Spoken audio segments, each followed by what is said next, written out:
तर मंदिराच्या आवारातील सर्वात आकर्षक गोष्ट काय असेल माहिती का? आता बघा हे बांधकाम बघा, पूर्ण हेमाडपंथी या पद्धतीचं हे बघा. इथे छोटे छोटे जे काही शिवलिंग ज्या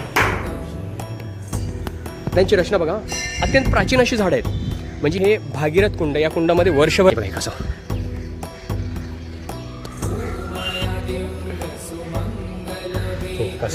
आणि हा एक सुंदरसा परिसर.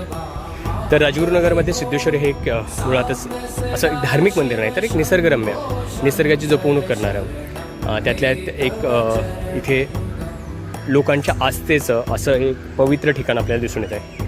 त्यामुळे इथे लोकश्रद्धा, सांस्कृतिक परंपरा जपणारा एक अमूल्य असं वारसा आपल्याला दिसून येतो. त्यामुळे कधी आलात तर राजगुरुनगरला इथे भेट द्या. सुंदरसा असा परिसर आहे.